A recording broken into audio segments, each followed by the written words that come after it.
6টা দোয়া এবং জিকির আছে, যেই দোয়া জিকিরগুলো কোরআন হাদিসে বর্ণিত সকল দোয়া জিকিরের খোলাসা, সারমর্ম এবং নির্যাস। এই 6টাকেও যদি কোনো মুসলমান নিয়মিত আঁকড়ে ধরে, তাহলে কোরআন এবং হাদিসের যত দোয়া এবং জিকির আছে কেমন যেন তার নির্যাসটা নিয়মিত সে আমল করলো। বলবো সেগুলা? এই 6টা দোয়া এবং জিকিরের মধ্যে সর্বপ্রথম হলো নবী করিম সাল্লাল্লাহু আলাইহি সাল্লামের প্রতি দুরূদ প্রেরণ করা। নবীজি সাল্লাল্লাহু আলাইহি সাল্লামের প্রতি দুরূদ প্রেরণ করার আমল এরকম আমল, আপনি যদি সারা দিনে শুধুমাত্র নবীজির প্রতি দুরূদ প্রেরণ করার আমলটাই জিকির হিসাবে সবচেয়ে বেশি করেন, দোয়া হিসাবে যদি এটাই আপনি সারাদিন করতে থাকেন, তো আপনার জন্য যথেষ্ট হবে। আল্লাহর কাছে আর কিছু না চাইলেও চলবে, আর কিছু না চাইলেও চলবে। দুরূদ মানে হলো নবীজির জন্য দোয়া করা। ভাই, আল্লাহ তার হাবিবকে রহম করবেন, আপনার আমার দোয়ার দিকে আল্লাহর তাকানোর কোনো ঠেকা আছে? নবীজি কি আমাদের দোয়ার কোনো মুখাপেক্ষী?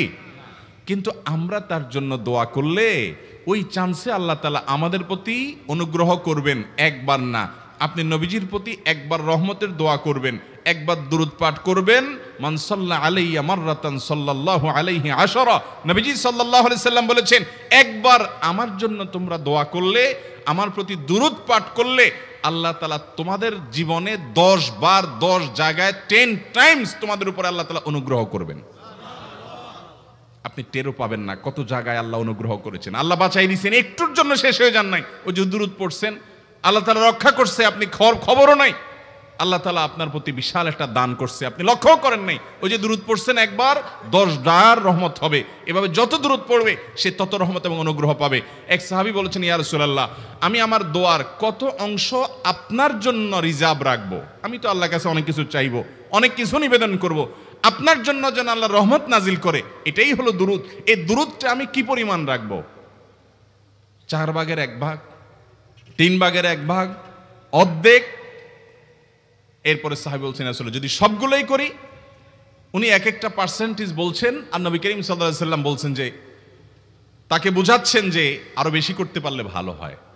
তো সাহাবী বাড়াইতে বাড়াইতে শেষ পর্যন্ত বলেন যে, আমার দোয়া যদি সবগুলো আপনার জন্য করি, আমি যদি আর কোনো দোয়া না করি, শুধু আপনার জন্যই দোয়া করি, নবী করিম সাল্লাল্লাহু আলাইহি সাল্লাম তাকে সুসংবাদ দিলেন যে, তাহলে তোমার আর কোনো সমস্যা থাকবে না, সব সমস্যা দূর হয়ে যাবে, তোমার কোনো পেরেশানি থাকবে না। ভাইরা আমার, দুরূদের আমল এমন একটা আমল যে আপনার জীবনে কোনো বিপদ, কোনো মুসিবত, কোনো পেরেশানি, কোনো সমস্যা দেখা দিয়েছে, আপনি যদি দুরূদ পড়তে থাকেন, কোনো কিছু মনে আসছে না, অনেক সময় ছাত্র জিজ্ঞেস করে, ভাই পরীক্ষার হলে পড়া ভুলে গেছি, কি করব? আমি দুরূদ পড়া শুরু করেন। আরবদেরকে দেখা যায় কোনো কিছু ভুলে গেলে তারা বলে আল্লাহুম্মা সাল্লি আলা মুহাম্মদ, আল্লাহুম্মা সাল্লি আলা মুহাম্মদ, এটা শুরু করে তারা। কারণ নবী করিম সাল্লাল্লাহু আলাইহি সাল্লাম এর হাদিস থেকে স্পষ্টভাবে, একটি নয় বহু হাদিস থেকে প্রমাণিত, যে ব্যক্তি দুরূদটা নিয়মিত পাঠ করবে, সালাত আলা নবীটাকে যে ব্যক্তি আঁকড়ে ধরবে, সব সময় তার মুখ থেকে সালাত সালাত সালাম চলতে থাকে, এই ব্যক্তির সকল গুনাহ আল্লাহ মাফ করে দিবেন, সকল পেরেশানি আল্লাহ তাআলা মুক্ত করে দিবেন। ভাইরা আমার, দুরূদের আমলটা এত গুরুত্বপূর্ণ আমল, এটা আমরা করি এখন। অনেকে আছেন যে আনুষ্ঠানিকতা যখন থাকে দুরূদের, মিলাদের, তখন একটু সালাত আলা নবী যেভাবে করেন। আর বাকি অনেকে আছেন যেগুলো করারও কোনো খোঁজ খবর নাই। দুরূদ বেশি বেশি করে পাঠ করবো তো ইনশাআল্লাহ।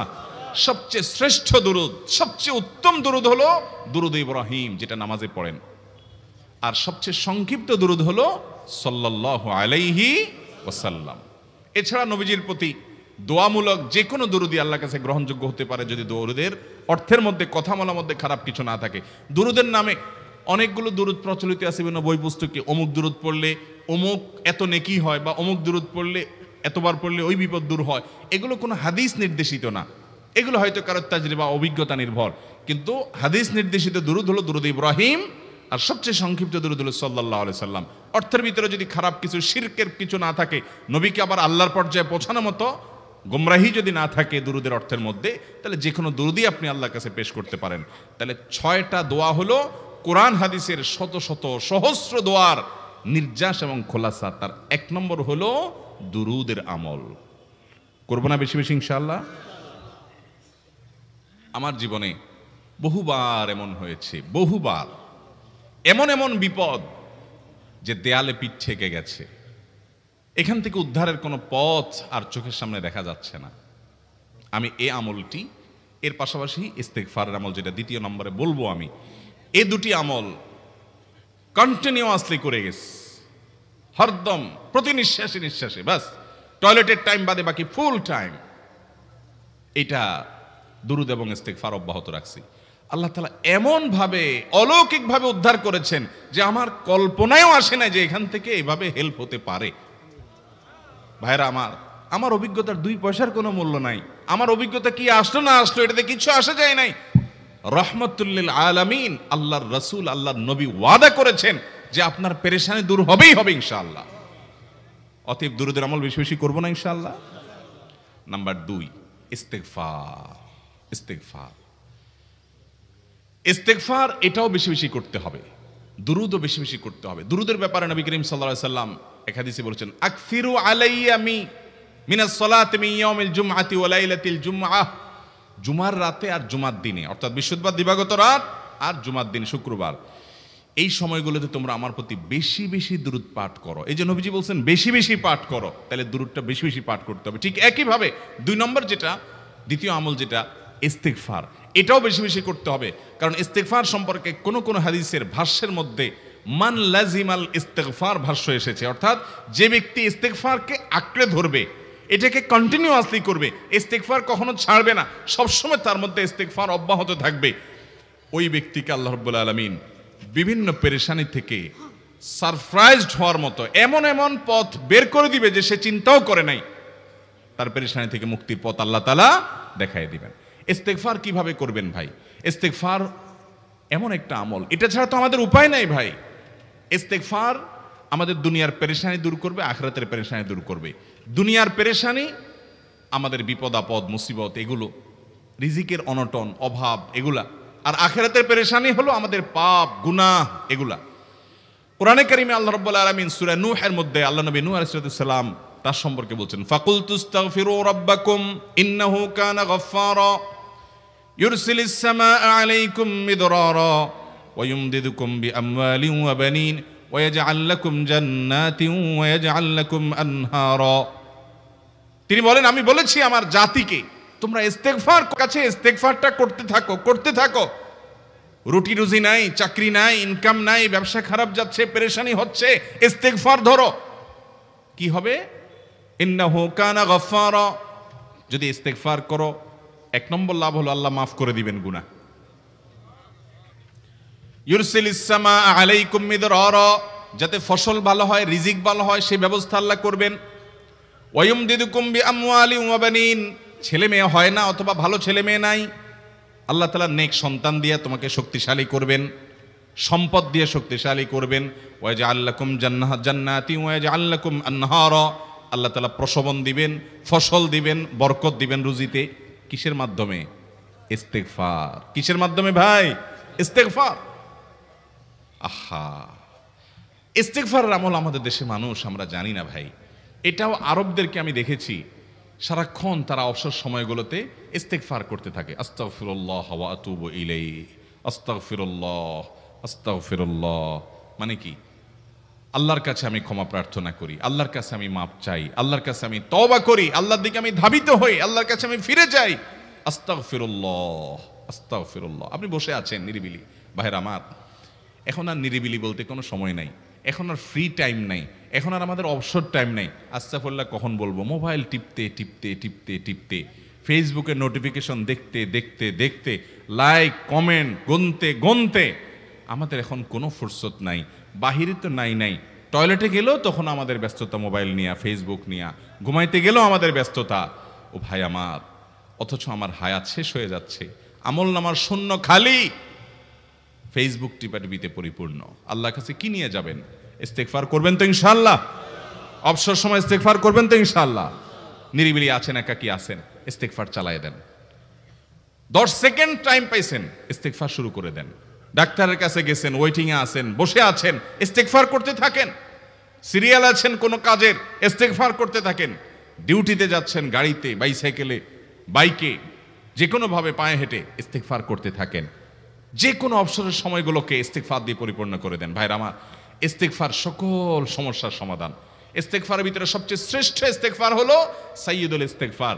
সাইয়্যিদুল ইস্তেগফারটা যদি মুখস্থ না পারেন, অন্তত লিখিত ভার্সনটা পড়েন। সাইয়্যিদুল ইস্তেগফারের যে অর্থ, এটার যে মর্ম, বড় হৃদয়গ্রাহী ভাই, বড় মর্মস্পর্শী। ইমানদার এটার অর্থের দিকে তাকায় যদি পড়ে, তো তার অন্তর না গলে পারে না। আল্লাহুম্মা আনতা রব্বি, হে আল্লাহ আপনি আমার রব, আপনি আমার পালনকর্তা লাগেন। আপনার সাথে আমার এই সম্পর্ক, আমি আপনার গোলাম, আপনি আমার রব, এই সম্পর্কটা আপনার সাথে আছে। আল্লাহুম্মা আনতা রব্বি লা ইলাহা ইল্লা আন্ত, ও আল্লাহ আপনি ছাড়া আমার ইবাদত, আমার গোলামি, আমার দাসত্ব, উপাসনার উপযুক্ত আর কেউ নাই। আল্লাহুম্মা আনতা রব্বি লা ইলাহা ইল্লা আন্ত খালাকতানি, আপনি আমাকে সৃষ্টি করেছেন। ওয়া আনা আবদুক, আল্লাহ আমি আপনার গোলাম। দেখেন কিভাবে আল্লাহর সাথে সম্পর্কটার কথা বলা হচ্ছে মুহাব্বতের সাথে। খালাকতানি ওয়া আনা আবদুক, আল্লাহ আপনি আমাকে সৃষ্টি করেছেন আর আমি আপনার গোলাম। ওয়া আনা আলা আহদিকা ওয়া ওয়া'দিকা মাস্তাতা'তু, আল্লাহ আপনার সাথে যে অঙ্গীকার করেছিলাম, আলাস্তু বিরব্বিকুম, আপনি জিজ্ঞেস করেছেন। আলমে আরওয়াহাতে আমরা বলেছি বালা, হ্যাঁ আপনি আমার রব।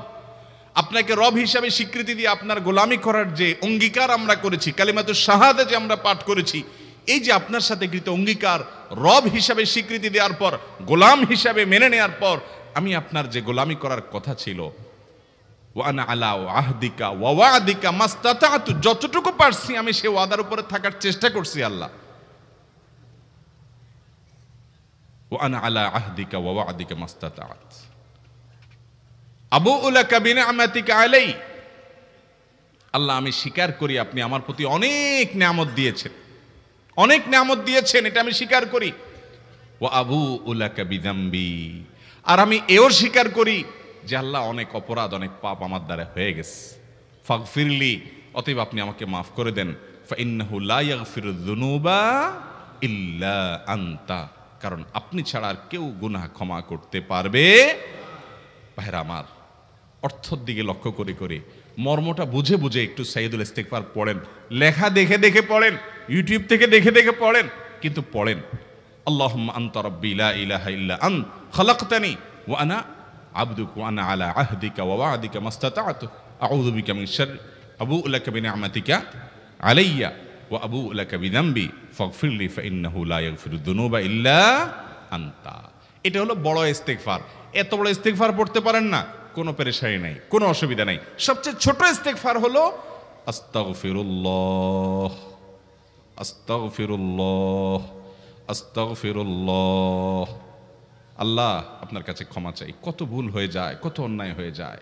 ভাইরা আমার, এটা হলো রিমুভার। ভুল করে কিছু লিখছেন, রিমুভ করে ফেলছেন, শেষ হয়ে গেছে। আপনি ঘন ঘন ইস্তেগফার পড়তে থাকেন, অগণিত ভুল হয়, অগণিত ত্রুটি হয়, বারবার ইস্তেগফার এগুলোকে সবগুলোকে শেষ করে দেয়। ভাইরা আমার, নিরাপত্তা এনে দেয়। আল্লাহ কোরআনে কারিমে বলেছেন যে আপনার রব আপনার কওমের প্রতি আযাব নাজিল করবেন না যদি আপনি থাকেন, আর যদি তারা ইস্তেগফারে রত রাখে তাহলে গণ আযাব আল্লাহর পক্ষ থেকে আসবে। অতএব ভাইরা আমার, ইস্তেগফার বেশি বেশি করতে হবে। 6টা আমল, 6টা জিকির, দোয়া হলো শত শত হাজার দোয়া এবং জিকিরের সান্নিধ্যাসের।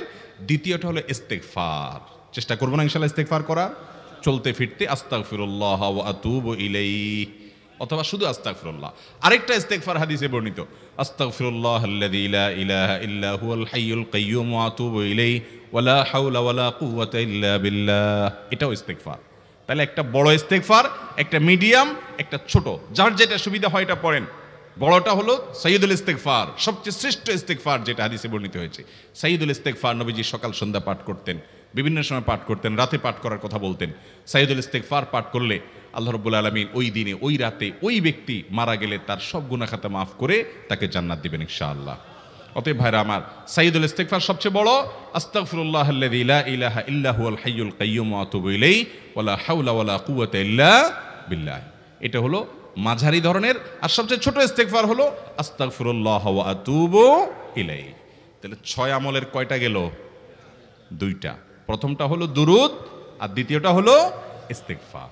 নাম্বার 3, এটা আমাদের বেশিরভাগ মানুষ জীবনে হয়তো শুনেনও নাই, অনেকে হয়তো শুনছেন, আমল করা হয় না। খুব সীমিত সংখ্যক আল্লাহর বান্দার আমলের তৌফিক হয়। সেটা হলো ইয়া যাল জালালি ওয়াল ইকরাম। এটা একটা জিকির, আল্লাহ তাআলাকে ডাকা, আহ্বান করা, এটাই জিকির। ইয়া যাল জালালি ওয়াল ইকরাম। নবী করিম সাল্লাল্লাহু আলাইহি সাল্লাম বলেছেন, আলিজু বিয়া যাল জালালি ওয়াল ইকরাম। তোমরা ইয়া যাল জালালি ওয়াল ইকরাম এটাকে আঁকড়ে ধরো, এটাকে নিয়মিত করো, বেশি বেশি করে বলতে থাকো এটাকে সব সময় এটাকে মুদাওয়ামাতের সাথে কন্টিনিউয়াসলি এটা বলতে থাকো, ইয়া যাল জালালি ওয়াল ইকরাম। অনেক উলামায়ে কেরাম, মুহাদ্দিসিনে কেরাম ইয়া যাল জালালি ওয়াল ইকরাম কেন নবীজি এত বেশি বলতে বলেছেন, এটার মাধ্যমে আমাদের লাভটা কি, এর ব্যাখ্যা করতে গিয়ে বলেছেন ইয়া যাল জালাল মানে হলো হে মহান মহান বড়ত্বের অধিকারী, হে জালালের অধিকারী, হে জালাল।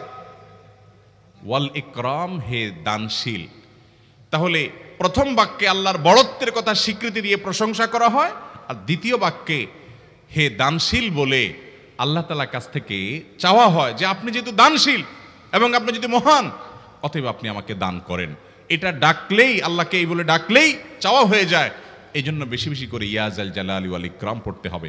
অনেকে হয়তো নতুন শুনেছেন, আজকে থেকে শুরু করে দিবেন ইয়া যাল জালালি, সকাল বিকাল। মনে থাকে না তো লিখে লিখে ওয়ালে টাঙ্গায় দেন, বাসা বাড়িতে এমন জায়গায় লিখে রাখেন তাকাইলে নজরে পড়ে, কারণ মোবাইলে আমাদেরকে সবকিছু ভুলায় দেয়, দুনিয়ার ব্যস্ততা সব ভুলায় দেয়। এই জন্য বেশি বেশি ইয়া যাল জালালি ওয়াল ইকরাম পড়বো। 3টা হয়ে গেল।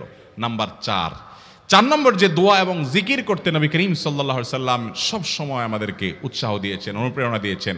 এবং ইবনে সাদি রাহিমাহুল্লাহ তিনি 6টা নির্যাস দোয়া এবং জিকির যে বলেছেন তার 4 নম্বর হলো লা হাওলা ওয়ালা কুওয়াতা ইল্লা বিল্লাহ। লা হাওলা ওয়ালা কুওয়াতা ইল্লা বিল্লাহ। লা হাওলা ওয়ালা কুওয়াতা ইল্লা বিল্লাহ এটা হলো সারেন্ডার করা, আল্লাহর কাছে সারেন্ডার করা, আত্মসমর্পণ করা। মানে আল্লাহ ছাড়া কোনো ভালো কাজ করার ক্ষমতা কারণ নাই, করার তৌফিক দেওয়ার ক্ষমতা কারণ নাই, আর পাপ থেকে বাঁচানোরও ক্ষমতা কারণ নাই। এই জন্য আমি কেমন যেন আল্লাহর কাছে সারেন্ডার করছেন, লা হাওলা ওয়ালা কুওয়াতা ইল্লা বিল্লাহ। কোনো অবস্থা, কোনো সামর্থ্য এগুলো কারোর কাছে নাই, শুধুমাত্র কার কাছে আছে? আল্লাহর কাছে আছে। এই অর্থ বুঝে আপনি লা হাওলা ওয়ালা কুওয়াতা ইল্লা বিল্লাহ বেশি বেশি পাঠ করবেন।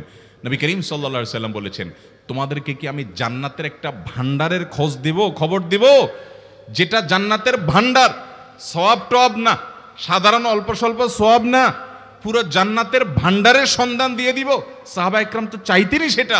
নবীজি সাল্লাল্লাহু আলাইহি সাল্লাম তখন বলেছেন যে লা হাওলা ওয়ালা কুওয়াতা ইল্লা বিল্লাহ এটা হলো কানজুম মিন কুনুজিল জান্নাহ, জান্নাতের ভান্ডার সমূহের মধ্যে থেকে একটা বড় ভান্ডার হলো লা হাওলা ওয়ালা কুওয়াতা ইল্লা বিল্লাহ। অতএব এই আমলটাও বেশি বেশি করবেন। 4 নম্বর আমল হয়ে গেল। দুরুদের আমল 1, ইস্তিগফারের আমল 2, ইয়া যাল জালালি ওয়াল ইকরাম 3, লা হাওলা ওয়ালা কুওয়াতা ইল্লা বিল্লাহ। কয়টা হলো? 4। 5 নম্বর আমল হলো দোয়া ইউনুস। দোয়া ইউনুস জানা আছে তো? লা ইলাহা ইল্লা আনতা সুবহানাকা ইন্নী কুনতু মিনাজ জালিমিন। ভাইরা আমার, অর্থের দিকে তাকায়া মাঝে মধ্যে মোবাইল টোবাইল সব ফালায় রেখে একটু আল্লাহর সাথে কথা বলবেন, আল্লাহর সাথে একটু কানেক্টেড হওয়ার চেষ্টা করবেন, আল্লাহর সাথে একটু সংযুক্ত হওয়ার চেষ্টা করবেন। ডিসকানেক্টেড তো পুরো লাইফটা কাটাই দিলেন, একটু কানেক্টেড হওয়ার চেষ্টা করেন। প্রতিদিন কিছু সময় বসে একটু জিকির করেন, চলতে ফিরতে একটু আল্লাহকে সময় দেন। আপনি উপকৃত হবেন, আপনার কল্ব জিন্দা হবে, আমল নামা সওয়াবে পরিপূর্ণ হবে। লা ইলাহা ইল্লা আনতা সুবহানাকা ইন্নী কুনতু মিনাজ জালিমিন। অর্থের দিকে তাকান, কত মর্মস্পর্শী।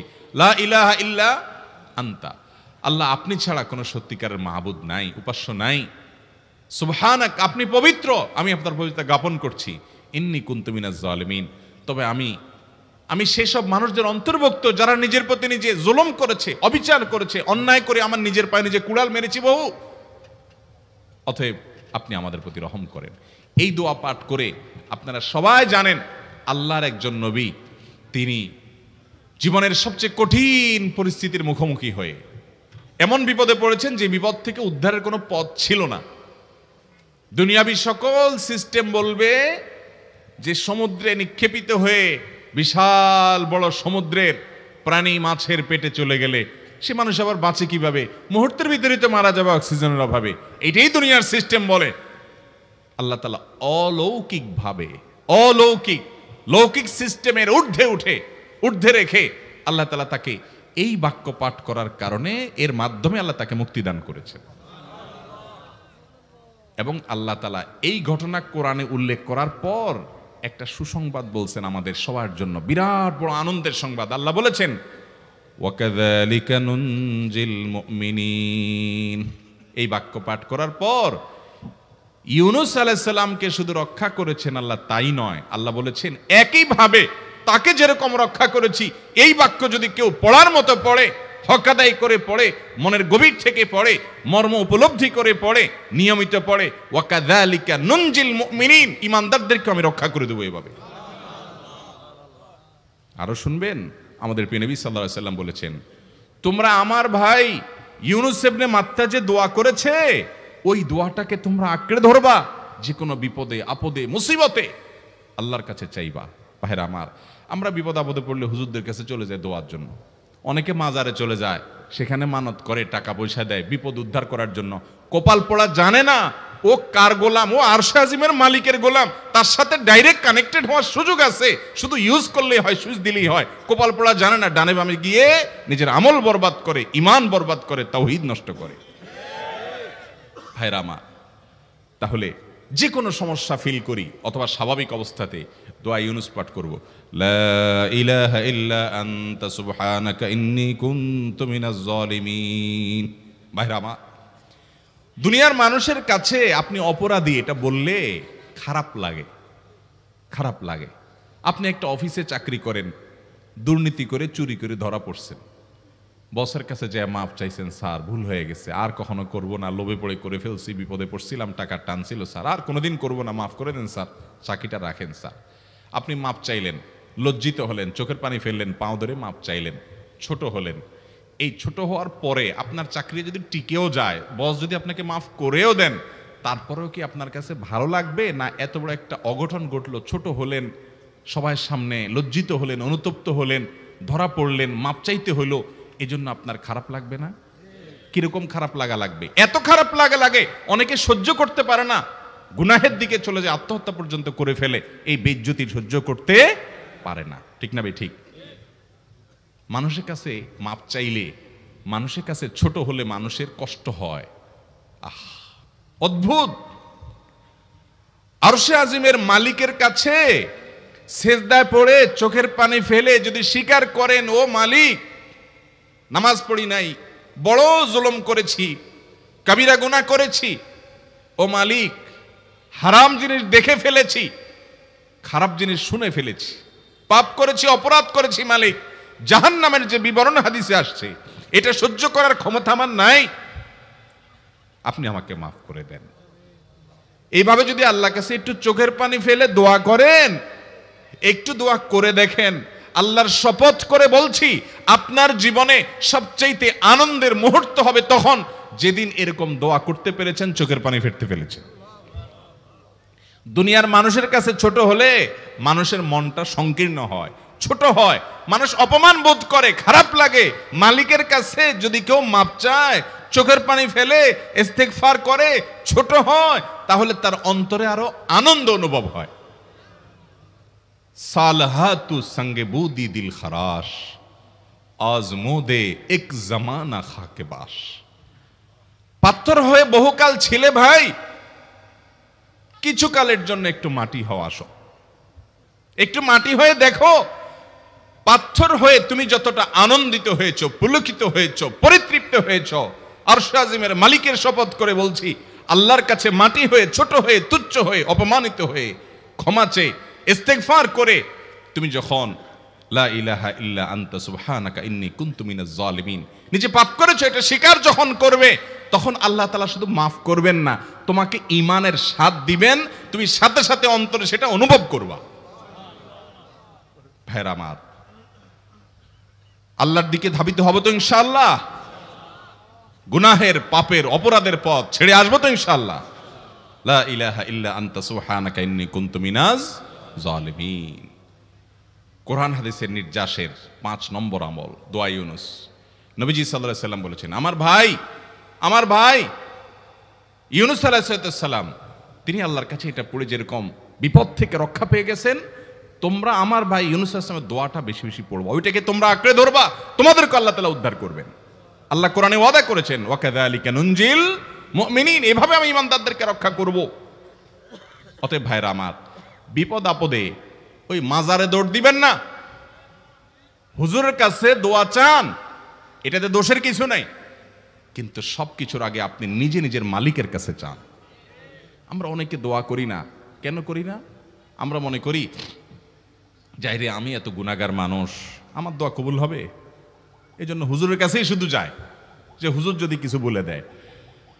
আল্লাহর কাছে ডাইরেক্ট চাইলে যে পাওয়া যাবে এটা অনেক মুসলমান বিশ্বাস করে না, ভালো করে জানে না। ভাইরা আমার, আল্লাহ কোরআনে বলেছেন, উদউনি আস্তাজিব লাকুম, তোমরা আমার কাছে দোয়া করো, আমি কবুল করব। ওয়াদা করেছেন আল্লাহ তাআলা। আমার রব কি ওয়াদার খেলাফ করে? আমাদের রব ওয়াদার খেলাফ করে?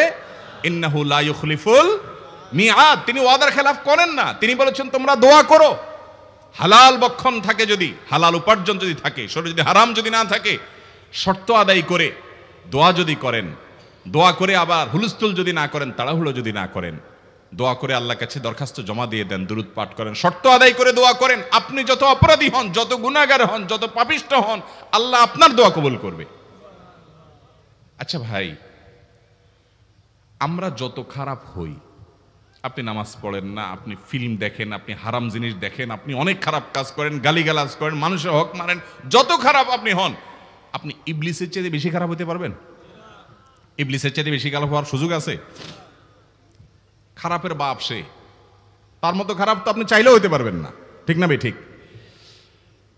আচ্ছা, এই ইবলিস আল্লাহর কাছে দোয়া করছে কখন? এমন সময় যখন আল্লাহ তাকে নির্দেশ করছে সিজদা করো, আদমের সম্মানে। সেই নির্দেশ সে লঙ্ঘন করেছে, ডাইরেক্ট আল্লাহর সামনে সরাসরি লঙ্ঘন, সরাসরি বিদ্রোহ। আপনার সামনে আপনার ছেলে, আপনার কর্মচারী, আপনার কাজের লোক ডাইরেক্ট যদি একটা জিনিস বলে পারবো না, কি পরিমাণ মেজাজ আপনার গরম হবে চিন্তা করেন। অথচ আপনিও মানুষ, সেও মানুষ, আর আল্লাহ হলেন সৃষ্টিকর্তা, এ হলো সৃষ্টি। সে যুক্তি দেখায়, খালাক্তানি মিন নার ওয়া খালাক্তাহু মিন তিন, আমারে আগুন থেকে তৈরি করছেন, তারে মাটি থেকে তৈরি করছেন, আমি কেন তারে সিজদা করব? তর্ক যুক্তি হাজির করে আল্লাহর নির্দেশকে আল্লাহর সামনে লঙ্ঘন করেছে। কত ডেঞ্জারাস সিচুয়েশন বুঝেন, কি পরিমাণ রাগ আল্লাহ রাব্বুল আলামিন হওয়ার কথা। তার তো গুণবাচক নাম শুধু রহমান রহিম না, তার গুণবাচক নাম আছে কি? কাহার, জব্বার। তো আল্লাহ রাব্বুল আলামিনের এই গুণবাচক নামও তো আছে। তিনি হচ্ছে প্রচন্ড রকমের কাহারের অধিকারী। তো আল্লাহর সামনে ডাইরেক্ট তার আদেশকে লঙ্ঘন করেছে, হঠকারিতা দেখিয়েছে, অহংকার করেছে, দম্ভ দেখিয়েছে, এত বড় বেয়াদবি করেছে। ওই টাইমে আল্লাহ তাআলা তো রাগ হওয়ার কথা। ওই রাগের সময়, ওই কঠিন সময় ইবলিস যখন আল্লাহ তাকে বললেন, যাও ফখরুজ মিনহা ফাইন্নাকা রাজিম, জান্নাত থেকে বের হও, তুমি বিতাড়িত, আল্লাহ রাগ হয়ে তাকে জান্নাত থেকে বের করে দিলেন। ভাইরা আমার, এই রকম সময় পর্যন্ত ইবলিস দোয়া করে বসছে। কি দোয়া করছে? রব্বি আনজিরনি ইলা ইয়াউমি ইউবআসুন, আল্লাহ আমাকে সুযোগ দেন, কিয়ামত পর্যন্ত হায়াতটা দেন আমারে, দোয়া করে বসছে। কিন্তু আল্লাহ তাআলা কি করছেন? আল্লাহ বলছেন, তো বড় সাহস তোর, বেটা মাত্র সিজদা করতে বলছেন, করলি না, কমবখত, আবার দোয়া করস? আল্লাহ সেটা বলেন নাই। আল্লাহ কি করছেন? ইন্নাকা মিনাল মুনজারিন, যাও তোমাকে সুযোগ দেয়া হলো। সুবহানাল্লাহ।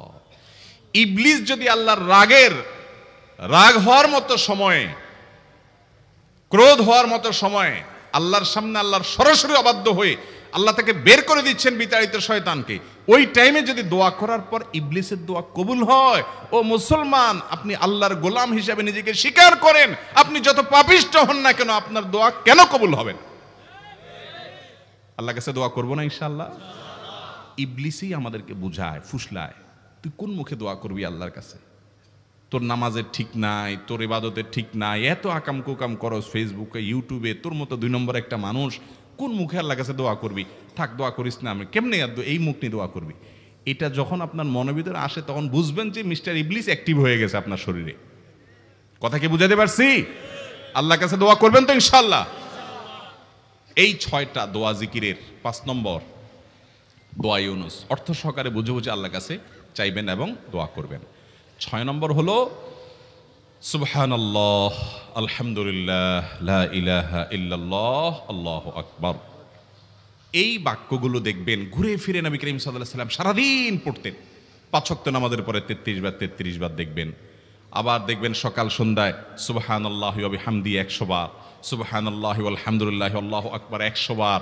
আবার এগুলো মাঝে মধ্যে 10 বার, রাতের শোয়ার সময় 33 বার। বিভিন্ন সময় দেখবেন ঘুরে ফিরে এই সুবহানাল্লাহ, আলহামদুলিল্লাহ, লা ইলাহা ইল্লাল্লাহ, আল্লাহু আকবার, এগুলো একটা মিজানের পাল্লাকে পরিপূর্ণ করে দেয়। কোনোটা আসমান এবং জমিনের মধ্যবর্তী জায়গায় সওয়াব দিয়ে পরিপূর্ণ করে দেয়। এত বেশি ফজিলতপূর্ণ জিকির।